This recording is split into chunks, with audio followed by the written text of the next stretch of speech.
With Daring Faith, Chapter 8, The Kimono and the Fox God. Even though Amy needed to spend many hours a day in language study, the Buxtons wanted her to have opportunities to witness too.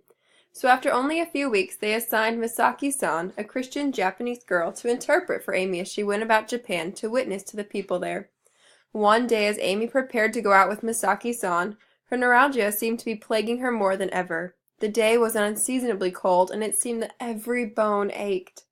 It is the custom for women missionaries to wear the Japanese kimono when they go calling on the Japanese women, Misaki-san said gently as they prepared to leave.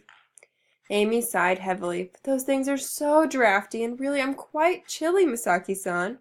My English clothes won't get in the way of our witnessing now, will they? She added with a smile. One cannot tell these things beforehand, Misaki-san murmured. Amy felt especially conscious of the staring eyes this time as she and Misaki-san walked through the streets of the city. The people still had not gotten used to seeing this English lady in her strange clothes. The old, sick woman they went to see seemed interested in the new message she heard, with Amy speaking and Misaki-san translating. But as it turned out, just as Amy was ready to say, "Will you repent and put your trust in the Lord Jesus?" the old woman caught sight of Amy's fur gloves. She reached out a wrinkled hand to touch them. "What are these?" she asked, intrigued. She forgot about the message of the gospel, that she had come so close to receiving. Misaki-san did not look at Amy, whose face burned as she tried to draw the woman's attention back to Jesus.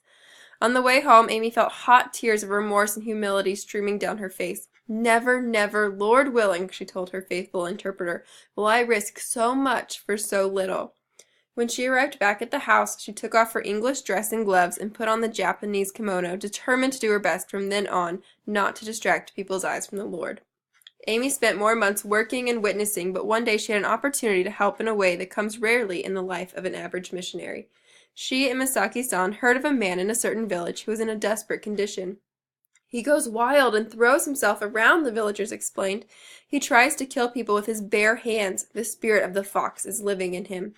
Misaki-san explained to Amy that the fox god was one of the main gods that the Japanese people worshipped. If anyone angered him, they believed, he would work his revenge powerfully and terribly.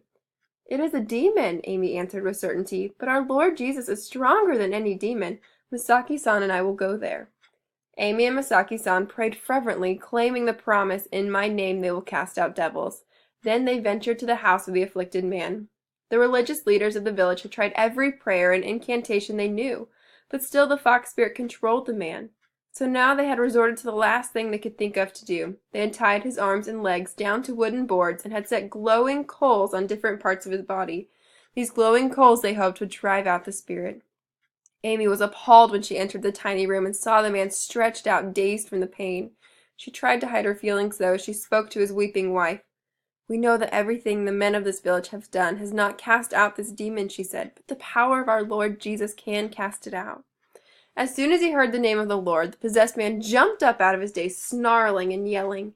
If he hadn't been tied to the wooden boards, he would have attacked Amy and Misaki-san right there.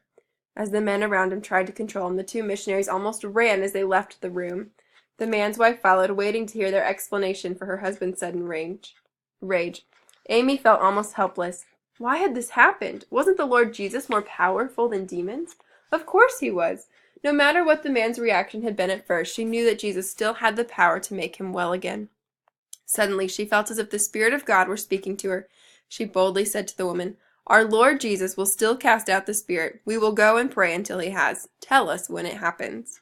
Then the two women quietly went on their way back to the mission compound. Not even an hour had passed before a messenger came to tell the women that the man was well. The demon was gone and he was sleeping. "Misaki-san," Amy whispered, "nothing is too hard for our Lord." The next day the man asked to see the two missionaries. He lay in bed, recovering from his burns, clothed and looking like a proper man. "Tell me," he said quietly, "tell me how you sent the fox spirit away." Amy hastened to make one thing clear.